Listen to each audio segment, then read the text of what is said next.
Hello, you lovely listeners. I'm Amy. Welcome to the Really Good Conversations podcast, a space for honest conversations across business, life, and the moments that shape us. We delve into the minds of founders, leaders, creatives, and experts. So if you're looking for thoughtful insights, real stories, and conversations that go a little deeper, you're in the right place. Let's have a really good conversation.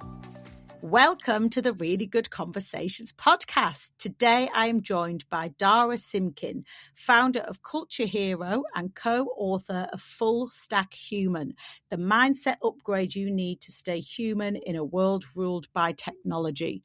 Dara's work explores the role of play, creativity, and human connection in the way we live, work, and lead. In this conversation, we'll explore why adults forget how to play, what we lose when everything becomes productive, and how play can help us connect, create, and stay human in a fast-changing world. Welcome to the podcast, Dara. Hello, Amy. Thank you so much for joining me today. Now, you are regarded really as Australia's leading voice in play at work. So before we get into sort of why us adults need to get back to playing, can you explain for our listeners what you actually mean by play? I think that when we often hear the word play, let's actually, we'll have a little go, shall we? When you think of the word play, what immediately comes to your mind as far as a word association? Having fun. Yeah. And I think that's very much a universal idea of play, which it is very much. Play is about having fun 100%. I also think sometimes when we ask people, adults, what they associate with play, it's dogs and babies and kids and sports and board games, etc. When we talk about play from a lens we call it serious play or intentional play or purposeful play, it's really this concept around play as a mindset or a mode versus an actual activity. So how do we actually allow ourselves to get into a place where we feel more open, where we feel more relaxed, where we feel more capable of accessing dynamic thinking, where we're able to be more generative in the way that we think. We suspend judgment as best as we possibly can. We're open to failing, experimenting, giving things a go. So really, when I think about play and the definition, it's really this capacity to arrive in our lives in a way that is very different than the way that we normally arrive, which is overwhelmed, rushed, up to our eyeballs and things to do. We're in fight or flight. We're go, go, go, getting shit done. I mean, I always liken it to this idea of when we have aha moments in the shower. We solve world hunger when we're taking a shower because it's probably the first time in our day where we're relaxed, we're in our body, we're by ourselves. Yes. And we, our mind just is able to open because of those conditions. Yeah, gosh, and I can totally relate to that. And I'm just sort of thinking, and even in previous life forms that I had in other companies, and, you're sitting at a desk all day, and then we're going into meeting rooms to be like, right, we need to have a creative brainstorm. Everyone has to get creative now. We've got like a 1 hour meeting in the diary where we have to crack creativity. And yeah, it really feels the most forced environment. That isn't what you just described. Like, yeah, when you're in the shower, even you just remember things then, either that you've forgotten what to do. And when I was preparing for this podcast, I was reminded of that old phrase, all work and no play makes Jack a dull boy. And I looked it up that was first recorded in print in 1659 in the James Howell's Proverbs. It's obviously a saying we all kind of know. We know it's been in films and things like that. But we're not really leaning into that. And do you think adults have now forgotten how important play is for them? 100%. I think we've actually created a culture that is suspicious of play. When we think back to the Puritan work ethic, for example, which dates now 500 or 600 years, this idea is work is salvation, play is demonized, productivity is a form of godliness. And I think that most institutions have been created around that perception when you think about the Industrial Revolution and when we started to replace human labor with machines.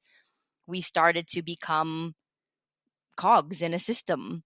And I don't think that we have really been able to rectify that until now. I think conversations are being had where we look around and we're like, shit, everyone is depressed or anxious or overwhelmed or stressed or burnt out or on multiple medications. And, you know, we are the most diseased and unwell that who knows for how long, maybe since the plague. I don't know. So, I mean, I think we're realizing more and more now that the lifestyle that has been thwarted on us around efficiency and getting a mortgage and having a nice car and this idea of success that's been sold to us sucks. Yeah, definitely. The amount of times I'm saying to Alex, my husband, I'm not sure about all this adulting, you know, or the list of actual just life admin stuff to be functioning as a, you know, what we perceive an adult. But, you know, we've both got young children we touched on, and, you know, seeing them play and that curiosity that, you know, they have is amazing. And it has kind of brought that back to me for sure. At what point do you think like adults really start to lose that natural instinct to play? You know, they push it to one side. I think it starts in adolescence, to be honest. I think when we start to gain more of a sense of individuality and identity and ego, if you want to call it that, we start to compare ourselves to other people. I mean, my son is only 5 years old and he is already talking about how other kids' clothes are cooler than his. Oh, and I'm just like, where the fuck is he getting that from? Because it sure as shit isn't me. And so I'm astonished by this needing to sort of fit in and conform. But at the same time, it makes complete sense because when you think about it from an evolutionary perspective, we had to be part of a tribe. We had to belong and be included. Otherwise, we wouldn't survive.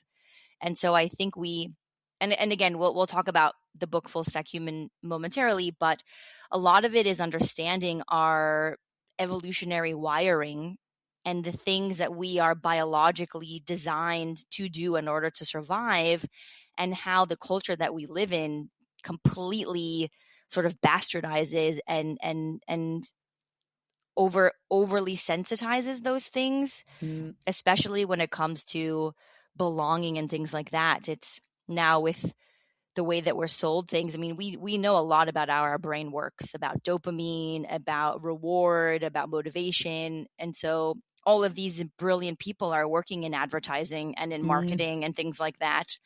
And so when it comes to look like this, smell like this, wear this, buy this, do this, be this, that pressure is coming from a very young age.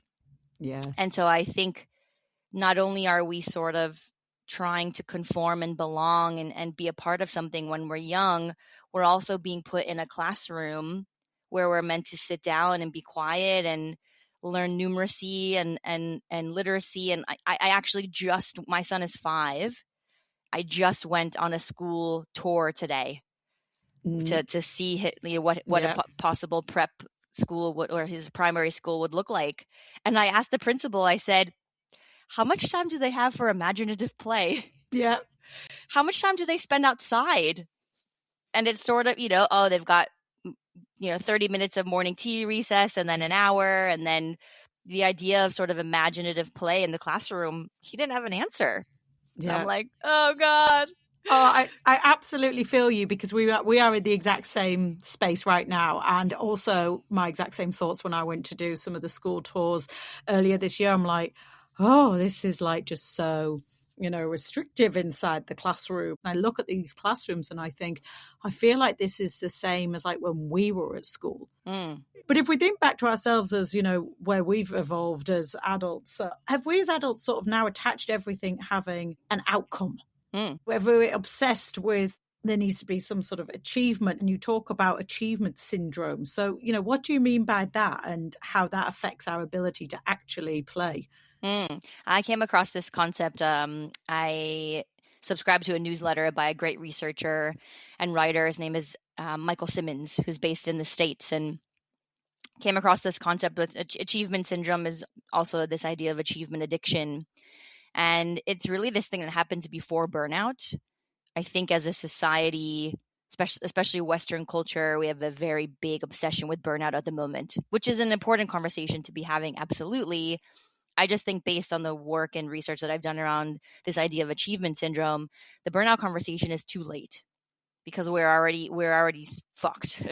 You know what I mean? So what Michael talks about and what we did more research around is this idea of, again, going back to childhood where we get gold stars for doing the right thing. And we start to realize that when we're good or we're smart or we achieve, we get accolades, we get recognized, we get validated.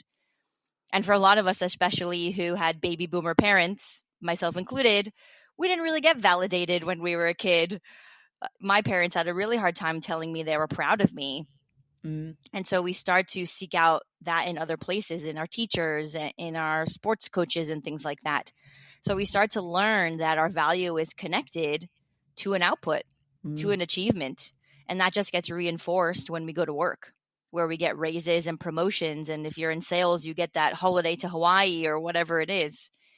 And so we start to kind of double down on that output. It's like, ooh, the more I do, the more I'm recognized and revered and things like that.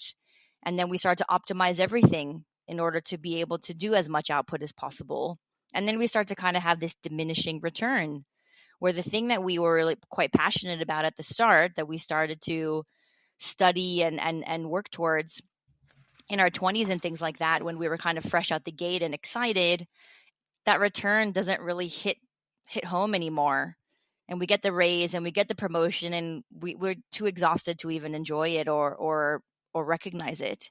I think a comorbidity of achievement syndrome is success amnesia, where we start to just forget about our successes because it's on to the next thing. And I speak from experience. I have very much been in this incredible hamster wheel of, especially as an entrepreneur, you're just constantly doing because it's endless. There's so many things. There's no finish line, really. Exactly. So I think, when we start to have what is called this kind of diminishing return where, it doesn't feel as good as it once did, we're kind of already created this baseline of chaos for ourselves in the way that we operate and the way I live our lives. And we're in a mortgage that we're in over our head, or we've got children in school that cost $20,000 a year or whatever it is.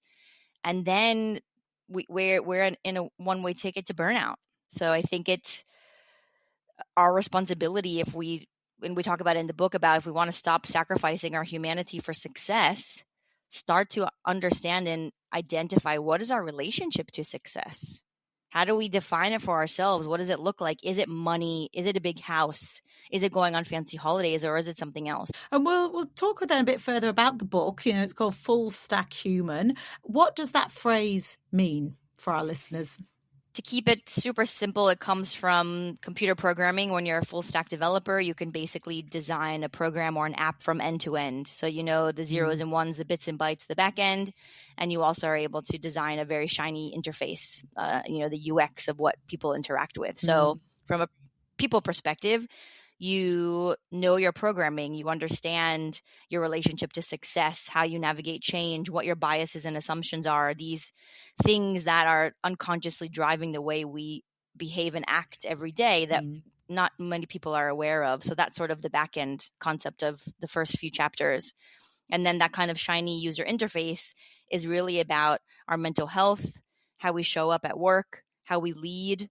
And then in the kind of middle of it is what we call this kind of 5-layer stack, or the upgrade, which is around serious play, radical curiosity, embodied adaptability, intelligent optimism, and strategic hope. And for us, there's sort of a word in front of each of those concepts of play, adaptability, curiosity, etc., because we really look at this idea of being active. How do you be an active participant in your own life? And I think we have created a society where we're so comfortable. We have a very hard time being uncomfortable. We have created so many different ways for us to have as much comfortability as possible, which I think is actually doing us as a society a massive disservice. Yeah. And so, when we talk about things like embodied adaptability, that's actually understanding how your nervous system responds to challenge. How do you actually adapt in a way that your nervous system, you can stay regulated and grounded even when things are hard? And strategic hope is about the belief that you can do it and the belief that there's a way forward. There's agency in that. It's not just like, I hope that this is going to be okay. Same thing with optimism. Optimism can just be this blind positivity where you just, again, are feeling good vibes, when intelligent optimism is actually seeking out fact-based evidence that a better future can be built, and not just doom scrolling and listening to sensationalized garbage media. And then filling your head with all the doom and gloom, and then you get off the offline in a panic. And you talk about the human operating system. What do you think we need to protect or strengthen in ourselves right now in our own operating systems? Well, I think just elaborating on what I was just talking about is we have a responsibility to understand ourselves. A concept that kind of emerged from writing the book for me was this idea around, we've got intelligent optimism. I look at this idea of intelligent self-compassion, where we are able to have compassion for ourselves and our situation because we are educated and aware of the way that we operate. So I say that comprehension is what creates compassion. So understanding that we have nearly 200 documented biases that help us navigate the world when there's too much information, when there's not enough meaning, when we need to act fast. We have assumptions that we make about ourselves and the world that also are inherited from when we were very young, from our parents, our caregivers, our religion, our background, whatever it is. We also have an immunity to change, which we are basically wired to evolve and not die at the same time. And a lot of people don't realize that. We have this need to learn and grow and be a great version of ourselves, but we're also wired to not take risk because we don't want to die. We want to survive. And we have this psychological tension inside of us that most people are unaware of. So when we try and change and we have the best of intentions, we can't do it and we don't know why. And a lot of it has to do with our assumptions. And then again, our relationship to success. I think what we talk about in the book is, how do we create a clear-eyed view of what's breaking us? And a lot of it has to do with our resistance to change, our biases and our assumptions, and the way we navigate success and achievement. So I think from an operating system upgrade, we've got to get a understanding of that. Yeah. Just as a baseline to go, oh, and a lot of the people who have read the book and shared testimonials and reviews and things like that have said, oh my gosh, this just frees me from this thing of thinking that it's me. Yeah. Why aren't I coping? Why can't I keep up? Why is this so hard? Why am I so overwhelmed? And we berate ourselves as if it's a deficit of our own, when actually it's just society's pressure around technology and things like that, and keeping up with the Joneses or whatever. And yeah, I think it's getting a baseline understanding of how our brain works.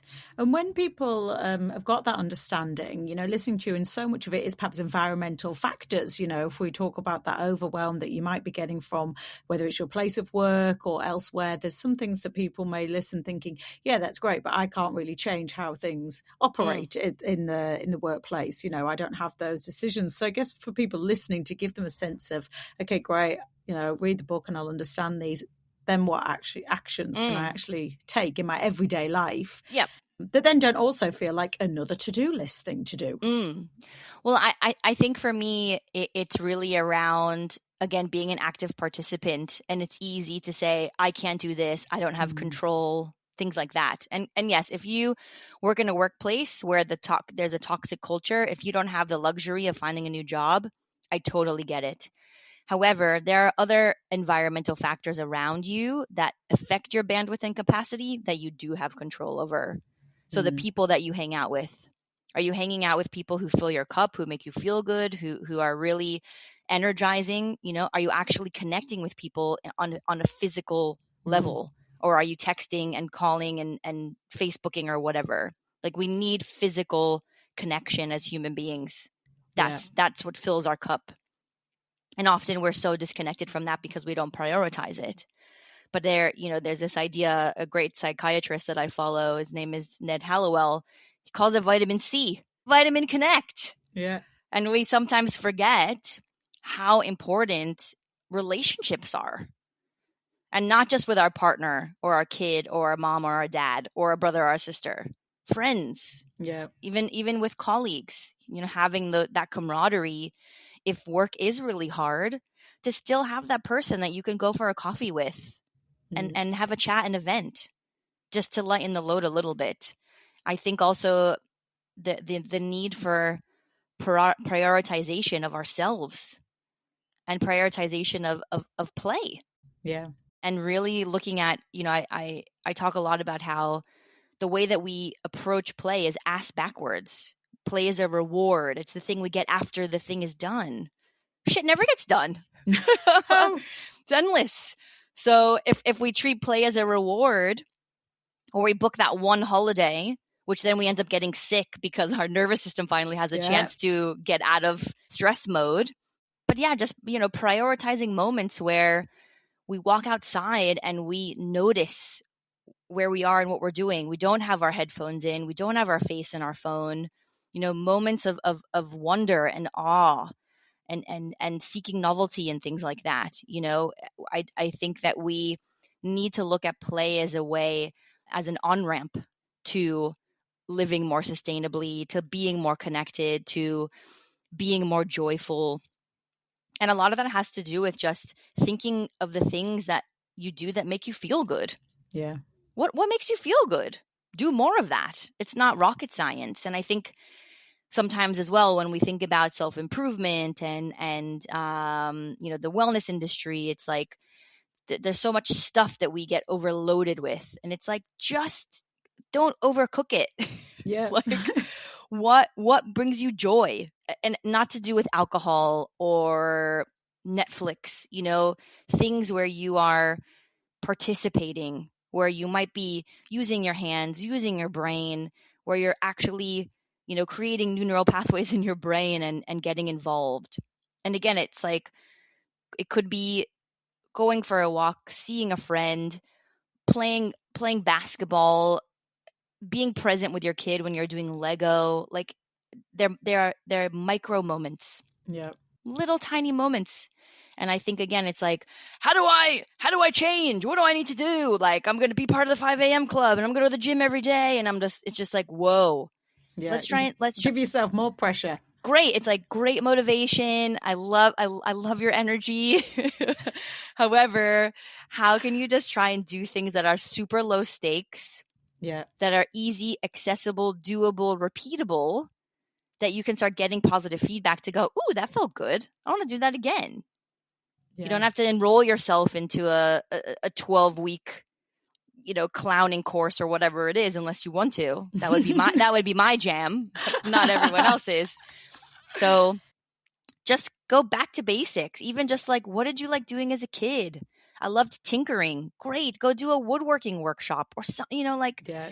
I love it. And so much of what you've said, and I see equally this either with other conversations I'm having or a lot of the narrative, that we are seeing, a little bit online these days. I feel like we are in that era of we're waking up to how comfortable we have made life for ourselves, all of the technology that we've brought into our life over the years. And now it's like we're in this phase of having to teach ourselves how to just be human again and taking ourselves back, exactly what you just said, to the basics. And all of the quick fixes or recommendations you might see online to go do this, go do that. We're just giving ourselves more layers. Can I just say, like, I'm like, fuck the hack. Like, I like, fuck the hack. Like, for me, this idea of hacking anything is like, give me the quick shortcut. Like, What do I got to do? And it's just like, just pause, take a breath.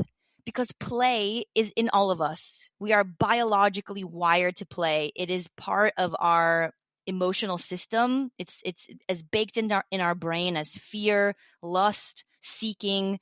Like, play is a part of us. It's not something that you have to learn. It's something that you have to just like dig up. Yeah. It's something you have to remember, recall, can reconnect to. So yeah, I'm not here for a play hack. Yeah. No, this is just about going. I was playful one time in my life before, whenever that was. I have felt joy before at some stage. What was I doing? Yeah. Where was I? But if people listening are thinking, I can't even remember how to play or what I used to find joy from, what could they start doing? I mean, but I don't believe you. If you're saying that, and if you're listening and you're thinking that, I don't believe you. You just have to pause and have a moment and allow yourself to remember. Do you know what I mean? Like this idea of I don't remember how to play. I don't remember how to feel joy. You do. You just have to give enough time and space to just like unravel a little bit and be able to remember and access that part of yourself. And I think sometimes the best thing we can do in order to play is pause. Love that. Sit on your couch for 5 minutes with a cup of tea with no distraction.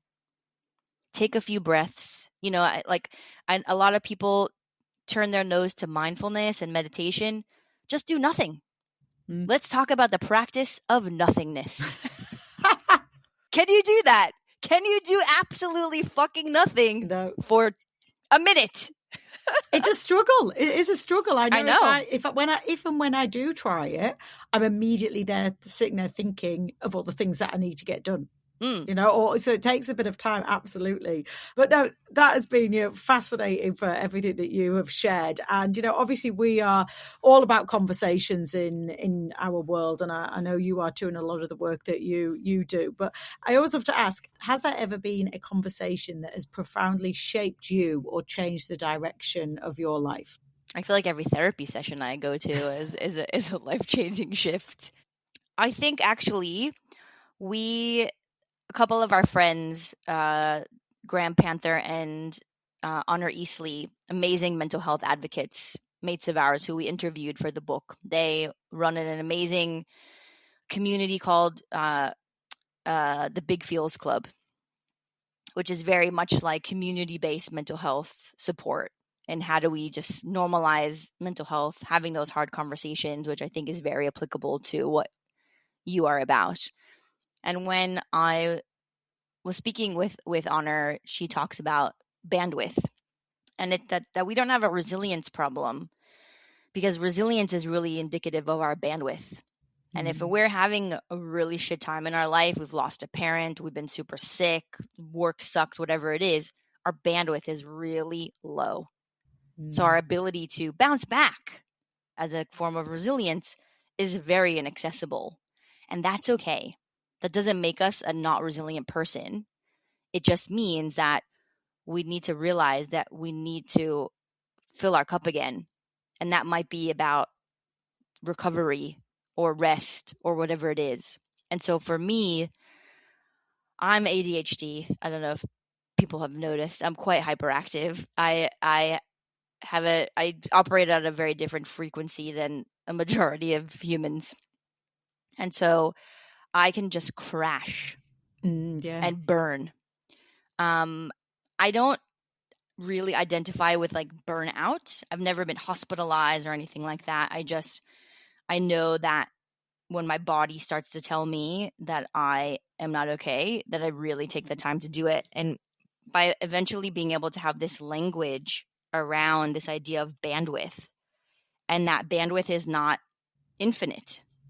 Each of us have a cup that is a particular size dependent on who we are and how we operate. And we need to realize how our bandwidth sort of expands and shrinks. And once I started to think about that in my own life, I was like, holy shit, where am I putting my energy? And am I getting it back? And a lot of times we put our energy into things that we don't get it back. And if we're talking about, having a real conversation, I'm 40 years old. I'm separated for 3 years. I have a 5-year-old. My dating pool is small. I also have ADHD, which means rejection sensitivity dysphoria, hyperfocus, dopamine seeking. So dating for me is a lot. It takes a lot of bandwidth for me to get on apps and do the thing and whatever it is. And it was depleting me trying to date. And I was suffering. I was suffering. I wasn't being present with my kid. It was, I had boy brain, and it was taking away from the things that really needed my focus, like my child, like my business. And so I just went, oh, I'm not getting the energy back that I'm putting into this. And so I stopped. I went on like a 6-month hiatus to just really recalibrate myself. So for me, that conversation and that interview that I had with her around bandwidth really changed the way that I think about what I'm able to actually do. Yeah. And it's such a good reminder. And I know I'm guilty of just cramming more and more things in and almost thinking they're all the same level of priority. And often, probably many of them are not. So, thank you for sharing that, because I think, so many people can relate.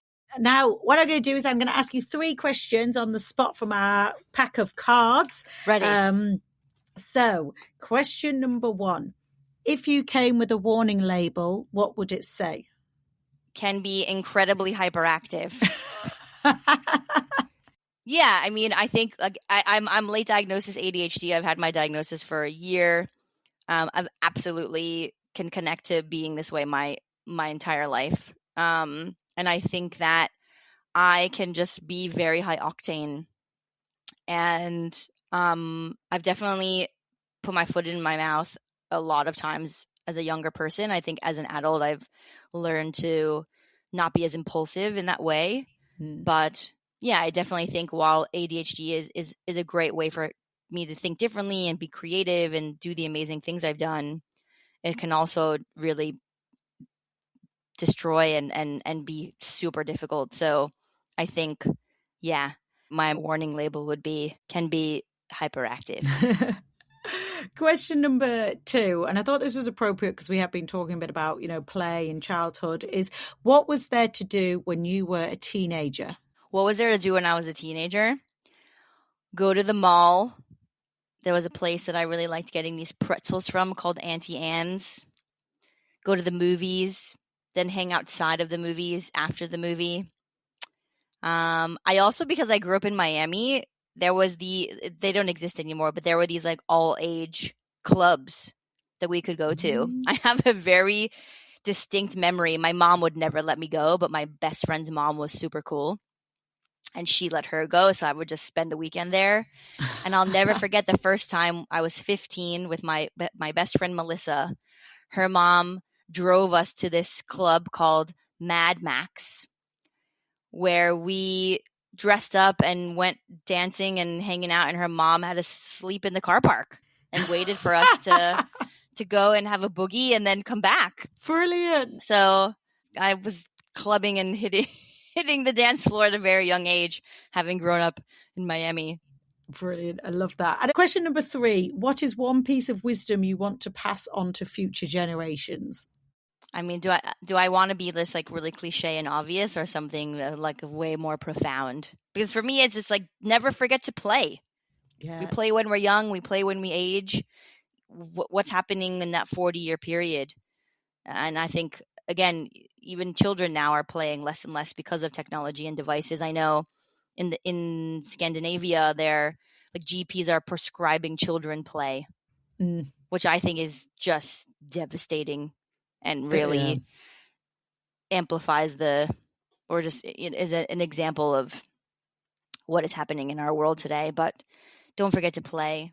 Do things that bring you joy. Brilliant. And the last question I ask all of our guests is, if you could ask someone a question, dead or alive, who would it be and what would you ask them? So there's a quote by Plato that is, you learn more about a person in an hour of play than in a year of conversation. I would just like to have a cup of tea with Plato and be like, hey, man, where'd that come from? What did you see? What have you're hanging out? What are the Greeks doing that's making you think that? I'd love to have a chat with Plato. Go, first of all, did you actually say that? Yeah. Because who knows when we're quoting Greek philosophers. And where did that come from? Because it's brilliant. And I think it's so true. But I would love to unpack that a little bit with Plato and with my toga. Fantastic. Oh, Dara, thank you for everything that you have shared today. I think this has really been a really thought-provoking episode for people listening, and hopefully they will take some nuggets into their own life and their own world. And as we wrap up, just give a bit of a shout out where people can find out more about you, about Culture Hero, about the book as well. As far as the book is concerned, it's available on most online retailers. So no matter where you are in the world, you can get it on Amazon. You can also visit fullstackhumanbook.com just to get a little bit more information. If you're in the professional world, you can check me out on LinkedIn. I'm always sharing different insights and things like that. My business is Culture Hero. The website is culturehero.co. So if you are looking to engage your people in interesting and dynamic ways in the learning space around developing these human skills, that's my jam. I like to say that I design experiences that really boost human capability around what algorithms can't replace. Beautiful. So, hit me up. Fantastic. And I'll include all of those links as well. So, thank you so much for joining me today. Thanks, Amy. It was a really good conversation. Thanks for listening. I hope you enjoyed the episode and that it's left you with something to reflect on or talk about beyond this conversation. Be sure to check out the show notes for more information on today's guest. And if really good conversations are your thing, share this episode with a friend, hit subscribe, and join us next time.